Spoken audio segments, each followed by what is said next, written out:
ದೀಪಾವಳಿ ಹಬ್ಬದ ಸಾಂಪ್ರದಾಯಿಕ ಸಿಹಿ ಅಂತಲೇ ಹೇಳ್ಬೋದು ಈ ಸಾಫ್ಟಾದ ಬಿಸಿ ಬಿಸಿ ಕಜ್ಜಾಯ. ಹಾಗೆಯೇ ತುಂಬ ಟೈಮ್ ತೊಗೊಳ್ಳೋದಿಲ್ಲ. ಹಾಗೆ ಒಂದೇ ದಿನದಲ್ಲಿ ಪಾಕವನ್ನು ತೆಗೆದು ಅತಿ ತುಂಬ ರುಚಿಯಾದಂತಹ ಹಾಗೂ ಕ್ರಿಸ್ಪಿಯಾಗಿರುವಂತಹ ಕಜ್ಜಾಯನ ಮಾಡ್ಕೊಳ್ಬೋದು.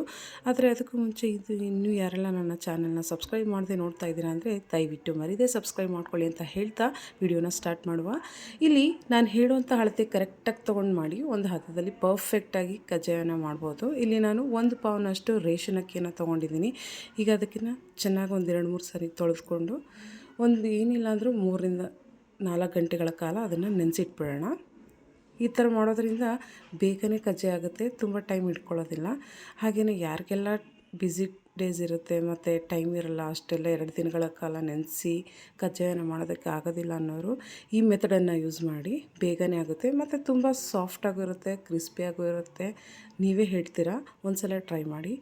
ಈಗ ಇದು 3-4 ಗಂಟೆಗಳ ಕಾಲ ಚೆನ್ನಾಗಿ ನೆಂದಿದೆ. ಒಂದು ಚೆನ್ನಾಗಿರೋ ಕಾಟನ್ ಕ್ಲಾತ್ನ ಇಟ್ಬಿಟ್ಟು ರೂಮ್ ಟೆಂಪ್ರೇಚರ್ನಲ್ಲಿ ಇದನ್ನು ಒಂದು 10 ನಿಮಿಷ ಒಣಗೋದಕ್ಕೆ ಬಿಡೋಣ. ಈಗ ಆಲ್ರೆಡಿ 10 ನಿಮಿಷ ಆಗಿದೆ.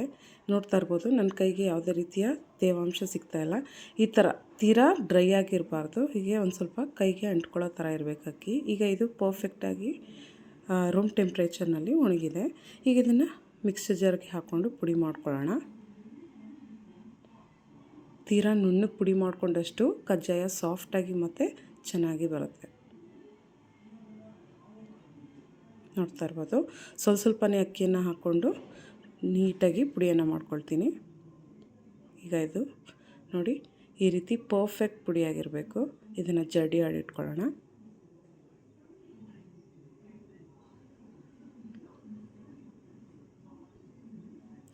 ಈಗ ಇನ್ನುಳಿದಂಥ ಅಕ್ಕಿನೆಲ್ಲ ಹಾಕ್ಕೊಂಡು ನೀಟಾಗಿ ಪುಡಿಯನ್ನು ಜಡಿ ಮಾಡಿಟ್ಕೊಂಡು ಯಾವುದೇ ರೀತಿ ಇದನ್ನು ಹಾರೋದಕ್ಕೆ ಬಿಡಬಾರ್ದು. ಇದರ ತೇವಾಂಶ ಹಾಗೇ ಇರಬೇಕು, ಹಾಗೆ ನೋಡ್ಕೊಳ್ತಾ ಇರಬೇಕು. ಈ ಥರ ಮಾಡೋದ್ರಿಂದ ಅಕ್ಕಿನೂ ಕೂಡ ವೇಸ್ಟ್ ಆಗೋದಿಲ್ಲ, ನೀಟಾಗಿ ಎಲ್ಲನೂ ಪೌಡ್ರ್ ಆಗುತ್ತೆ, ಒಂದು ಕಾಳು ಕೂಡ ವೇಸ್ಟ್ ಆಗೋದಿಲ್ಲ. ನೋಡಿ ಈಗ ನಾನು ಮಾಡ್ತಾಯಿದ್ದೀನಲ್ವ, ಈ ರೀತಿ ತೇವಾಂಶ ಥರನೇ ಇರಬೇಕು. ಈಗ ಇದ್ರ ಮೇಲೆ ಒಂದು ಪ್ಲೇಟ್ನ ಮುಚ್ಚಿಬಿಟ್ಟು ಎತ್ತಿಡ್ತೀನಿ. ಈಗ ಇದೇ ಟೈಮಲ್ಲಿ ಪಾಕನ ಮಾಡ್ಕೊಳ್ಳೋಣ.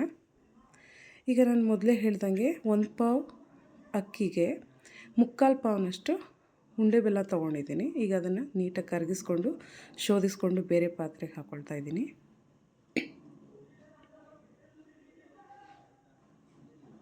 ಇದನ್ನು ಅಷ್ಟೇ ಬೆಲ್ಲವನ್ನು ಹಾಕ್ಕೊಂಡು ಸ್ವಲ್ಪ ನೀರು ಸೇರಿಸ್ಕೊಂಡು ಪಾಕ ಕರಗಿಸ್ಕೊಳ್ಬೇಕು. ಈಗ ಇದನ್ನೆಲ್ಲ ನೀಟಾಗಿ ಶೋಧಿಸ್ಕೊಡ್ತಾ ಇದ್ದೀನಿ. ಉಂಡೆ ಬೆಲ್ಲ ಬೆಟರ್ ಅಂದ್ಕೊಳ್ಬೋದು. ಕಜ್ಜಾಯಕ್ಕೆ ಅಚ್ಚು ಬೆಲ್ಲಕ್ಕಿಂತ ಉಂಡೆ ಬೆಲ್ಲನ ತೊಗೊಳ್ಳಿ. ಈಗ ಪಾಕ ಕೂಡ ಗಟ್ಟಿ ಹದಕ್ಕೆ ಬರ್ತಾಯಿದೆ. ಮಧ್ಯದಲ್ಲಿ ಈ ರೀತಿ ಒಂದು ಬಟ್ಲಿಗೆ ನೀರಿಟ್ಟುಕೊಂಡು ಪಾಕನ ಸ್ವಲ್ಪನೇ ತೊಗೊಂಡು ಒಂದು 5-6 ಡ್ರಾಪ್ನ ಹಾಕ್ಕೊಂಡು ಈ ರೀತಿ ನೋಡ್ಕೊಳ್ತಾ ಇರಬೇಕು. ಕಜ್ಜಾಯದ ಹದಕ್ಕೆ ಬಂದಿದೆಯಾ ಇಲ್ವಾ ಅಂತ ನೋಡ್ಕೊಳ್ಬೇಕು. ಈಗ ನಾನು ತೋರಿಸ್ತಾ ಇದ್ದೀನಿ ನೋಡಿ,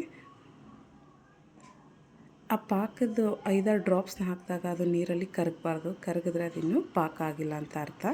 ಈಗ ನೋಡ್ತಾ ಇರ್ಬೋದು, ಒಂದು 50% ಅಷ್ಟು ಪಾಕ ರೆಡಿಯಾಗಿದೆ. ಬಟ್ ಇದು ಇನ್ನೂ ಕಂಪ್ಲೀಟಾಗಿ ಆಗಿಲ್ಲ. ಇನ್ನೊಂದು 2 ಸೆಕೆಂಡಷ್ಟು ಬಿಡೋಣ. ಈಗ ಮತ್ತೆ ಇನ್ನೊಂದು ಸರಿ ಚೆಕ್ ಮಾಡ್ಕೊಳ್ತಾ ಇದ್ದೀನಿ. ನೋಡಿ ಇವಾಗ ಪರ್ಫೆಕ್ಟಾಗಿ ಆಗಿದೆ.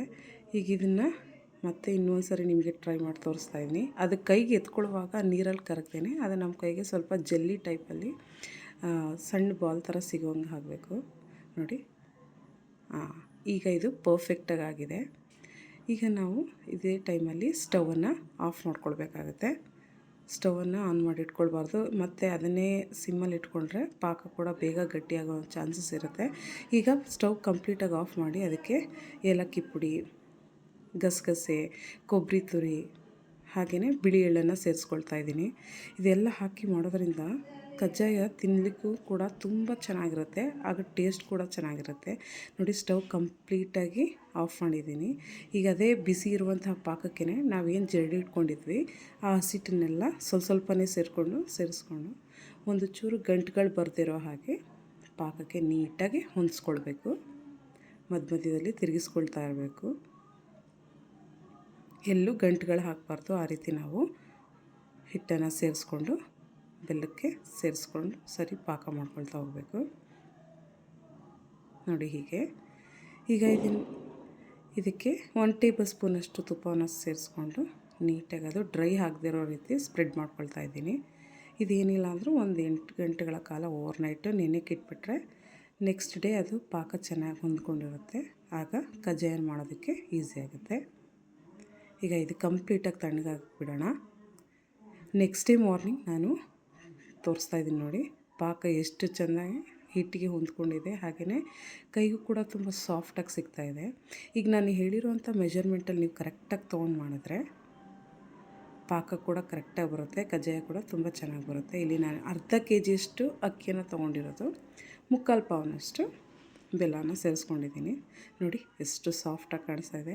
ಇದಕ್ಕೆ ಈ ರೀತಿ ಮಾಡೋದ್ರಿಂದ ಇದಕ್ಕೆ ಯಾವುದೇ ರೀತಿ ಪಾಕ ತೆಳುವಾಯಿತು ಅಂತ ಅನ್ನೋಂಗಿಲ್ಲ. ಕರೆಕ್ಟ್ ಅಳತೆಯಲ್ಲಿ ಕರೆಕ್ಟ್ ಮೆಜರ್ಮೆಂಟಲ್ಲಿ ಮಾಡೋದ್ರಿಂದ ಕಜ್ಜಾಯ ಕೂಡ ತುಂಬ ಚೆನ್ನಾಗಿ ಬರ್ತವೆ. ಒಂದು ವೇಳೆ ಇದೇನಾದರೂ ತೆಳು ಪಾಕ ಆಯಿತು ಅಂತ ಅಂದರೆ ಸ್ವಲ್ಪ ಗೋಧಿ ಹಿಟ್ಟನ್ನು ಬೇಕಾದ್ರೆ ಸೇರಿಸ್ಕೊಂಡು ಮಾಡ್ಕೊಳ್ಬೋದು. ಈಗ ಇದನ್ನು ಸಣ್ಣ ಸಣ್ಣ ಉಂಡೆಗಳನ್ನ ಮಾಡಿಕೊಂಡು ಬಾಳೆ ಎಲೆಯಲ್ಲಿ ತಟ್ಕೊಳ್ತೀನಿ. ನೀವು ಬೇಕಿದ್ದರೆ ಬಟರ್ ಪೇಪರ್ ಮೇಲೆ ತಟ್ಕೊಳ್ಬೋದು, ಇಲ್ಲಾಂದರೆ ಯಾವುದಾದ್ರೂ ಕವರ್ ಮೇಲೆ ತಟ್ಕೊಂಡು ನೀಟಾಗಿ ಕಾಯ್ದಿರೋ ಎಣ್ಣೆಗೆ ಹಾಕಿ ಡೀಪ್ ಫ್ರೈ ಮಾಡ್ಕೊಳ್ಬೋದು. ನೋಡಿ ಆ ಉಂಡೆ ಇಟ್ಕೊಳ್ತಾ ಇದ್ದಾಗೆ ತುಂಬ ಸಾಫ್ಟಾಗಿ ಕಾಣಿಸ್ತಾ ಇದೆ. ಈಗ ಬಾಣಲಿಗೆ ಎಣ್ಣೆನ ಹಾಕ್ಕೊಂಡು ಎಣ್ಣೆನೂ ಕೂಡ ಬಿಸಿ ಮಾಡ್ಕೊಳ್ಳುವ. ಇಲ್ಲಿ ನಾನು ಬಾಳೆ ಎಲೆಯನ್ನು ಯೂಸ್ ಮಾಡ್ತಾಯಿದ್ದೀನಿ. ಬಾಳೆ ಎಲೆ ಮೇಲೆ ಕಜ್ಜಾಯನ ತಟ್ಕೊಳ್ತಾ ಇದ್ದೀನಿ. ಸಾಂಪ್ರದಾಯಿಕ ಅಡುಗೆ ಅಂತ ಹೇಳಿದ್ಮೇಲೆ ಬಾಳೆ ಎಲೆ ಇದ್ರೇ ಚೆಂದ ಅಲ್ವಾ. ಸೊ ಬಾಳೆ ಎಲೆಯಲ್ಲಿ ಮಾಡಿ ಯಾವುದೇ ಅಡುಗೆ ಕೂಡ ತುಂಬ ಸೂಪರಾಗಿ ಬರುತ್ತೆ. ಇಲ್ಲಿ ನಾನು ತೋರಿಸ್ತಾ ಇದ್ದೀನಿ ನೋಡಿ, ಈ ರೀತಿ ತೆಳು ಹದವಾಗಿ ಮಾಡ್ಕೊಳ್ಳಿ. ತೆಳು ಹದವಾಗಿ ಮಾಡ್ಕೊಂಡು ಈಗ ಕಾದಿರೋ ಎಣ್ಣೆಗೆ ನಾನು ಸೇರಿಸ್ಕೊಳ್ತಾ ಇದ್ದೀನಿ. ಹಾಕಿದ ತಕ್ಷಣ ತಿರುವಾಗಬಾರ್ದು, ಅದೇ ಮೇಲೆ ಬರುತ್ತೆ. ಮೇಲೆ ಬಂದರೆ ನೋಡಿ ಪರ್ಫೆಕ್ಟಾಗಿ ಬರ್ತಾಯಿದೆ ಅಂತ ಅರ್ಥ. ಪೂರಿ ಥರ ಉಬ್ತಾ ಇದೆ, ನೀವೇ ನೋಡ್ತಾ ಇರ್ಬೋದು. ಕಲರ್ ಕೂಡ ಚೇಂಜ್ ಆಗ್ತಾ ಬರ್ತಾಯಿದೆ. ವಾವ್, ಏನಿಲ್ಲ, 1 ನಿಮಿಷದಷ್ಟು ಚೆನ್ನಾಗಿ ಬೇಯಿಸ್ಕೊಳ್ಳೋಣ. ಅದು ಕಲರ್ ಚೇಂಜ್ ಆದ ತಕ್ಷಣ ಅದರಲ್ಲಿರುವಂತಹ ಕಂಪ್ಲೀಟ್ ಎಣ್ಣೆಯನ್ನು ತೆಗೆದುಬಿಡಬೇಕು.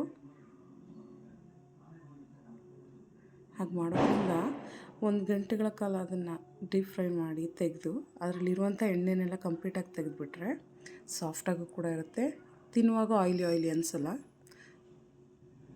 ವಾವ್, ಕಲರ್ಫುಲ್ಲಾಗಿ ಕಾಣಿಸ್ತಾ ಇದೆ. ಮತ್ತು ಇನ್ನು ಉಳಿದಿರುವಂತಹ ಪಾಕದ ಕೂಡ ನಾನು ಈ ಥರ ಸಣ್ಣ ಸಣ್ಣ ಉಂಡೆ ಮಾಡಿಕೊಂಡು ಎಣ್ಣೆಯಲ್ಲಿ ಬಿಡ್ತಾಯಿದ್ದೀನಿ. ಈಗೆಲ್ಲವನ್ನು ಕೂಡ ನೀಟಾಗಿ ಬೇಯಿಸ್ಕೊಳ್ತಾ ಇದ್ದೀನಿ. ತೀರಾ ಹೈ ಫ್ಲೇಮಲ್ಲಿ ಬೇಯಿಸ್ಕೊಳ್ಬಾರ್ದು. ಹೈ ಫ್ಲೇಮಲ್ಲಿ ಬೇಯಿಸ್ಕೊಂಡ್ರೆ ಮೇಲೆಲ್ಲ ಬೇಗ ಬೆಂದು ಕಪ್ಪಗಾಗಿರುತ್ತೆ, ಬಟ್ ಒಳಗಡೆ ಏನೂ ಬೆಂದಿರಲ್ಲ. ತಿನ್ನುವಾಗ ಅದು ಅಕ್ಕಿ ಎಲ್ಲ ಹಾಗಾಗಿ ಸಿಗ್ತಾ ಇರುತ್ತೆ ಪೌಡ್ರು. ವಾವ್, ಕಂಪ್ಲೀಟಾಗಿ ಈಗ ಆಗಿದೆ, ನೋಡ್ತಾ ಇರ್ಬೋದು. ನೋಡೋದಕ್ಕೆ ಸೂಪರಾಗಿ ಕಾಣಿಸ್ತಿದೆ. ಟೇಸ್ಟು ಕೂಡ ಫ್ರೆಂಡ್ಸ್ ತುಂಬ ಚೆನ್ನಾಗಿರುತ್ತೆ. ಈ ದೀಪಾವಳಿಗೆ ನಿಮ್ಮ ಮನೆಯಲ್ಲೂ ಕೂಡ ತುಂಬ ಗ್ರ್ಯಾಂಡಾಗಿ ಆಚರಿಸಿ, ಹಾಗೆಯೇ ಈ ವಿಶೇಷವಾದ ಸಾಂಪ್ರದಾಯಿಕವಾದ ಕಜ್ಜಾಯವನ್ನು ಮಾಡಿ ಅಂತ ಹೇಳ್ತಾ ಇದ್ದೀನಿ. ನಾನು ಹೇಳಿರೋ ಅಳತೆಯಲ್ಲಿ ಕರೆಕ್ಟ್ ಮೆಜರ್ಮೆಂಟಲ್ಲಿ ತೊಗೊಂಡು ನೀವು ಮಾಡೋದ್ರಿಂದ ಯಾವುದೇ ರೀತಿ ಟೈಮ್ ವೇಸ್ಟ್ ಆಗೋಲ್ಲ. 2 ದಿನ ಕಾಯಬೇಕು ಅನ್ನೋವಂತಹ ಪ್ರಮೇಯ ಇಲ್ಲ. ಬೇಗನೆ ಒಂದೇ ದಿನದಲ್ಲಿ ಪಾಕ ತೆಗೆದು ನೀಟಾಗಿ ಕಜ್ಜಾಯವನ್ನು ಮಾಡ್ಕೊಳ್ಬೋದು. ಈ ದೀಪಾವಳಿ ನಿಮ್ಮ ಮನೆಯಲ್ಲಿ ಎಲ್ರಿಗೂ ಸುಖ ಶಾಂತಿ ತರಲಿ, ನಿಮ್ಮ ಜೀವನವನ್ನು ಬೆಳಕಾಗಿಡಿಸಲಿ ಅಂತ ಹೇಳ್ತಾ ಮತ್ತೊಮ್ಮೆ ಎಲ್ರಿಗೂ ದೀಪಾವಳಿ ಹಬ್ಬದ ಶುಭಾಶಯಗಳು. ಪ್ಲೀಸ್ ಈ ವಿಡಿಯೋನ ನೋಡ್ತಾ ಇರೋರು ದಯವಿಟ್ಟು ಸಬ್ಸ್ಕ್ರೈಬ್ ಮಾಡಿಕೊಂಡು ನನ್ನ ಚಾನಲ್ನ ನೋಡಿ, ಹಾಗೆಯೇ ಪ್ಲೀಸ್ ನನ್ನ ಚಾನಲ್ಗೆ ಸಪೋರ್ಟ್ ಮಾಡಿ ಅಂತ ಹೇಳ್ತಾ, ನಿಮ್ಮ ಬ್ಲೆಸ್ಸಿಂಗ್ಸ್ ಮೇಲೆ ನಾನು ಇನ್ನೂ ಹೆಚ್ಚೆಚ್ಚು ವಿಡಿಯೋಸ್ನ ಅಪ್ಲೋಡ್ ಅಂತ ಹೇಳ್ತಾ ಇದ್ದೀನಿ. ನೋಡಿ ಎಷ್ಟು ಚೆನ್ನಾಗಿ ಕಾಣಿಸ್ತಾ ಇದೆ. ಒಳಗಡೆಯಿಂದ ಸಾಫ್ಟ್, ಮೇಲ್ಗಡೆ ತುಂಬ ಕ್ರಿಸ್ಪಿಯಾಗಿ ಕಾಣಿಸ್ತಾ ಇದೆ.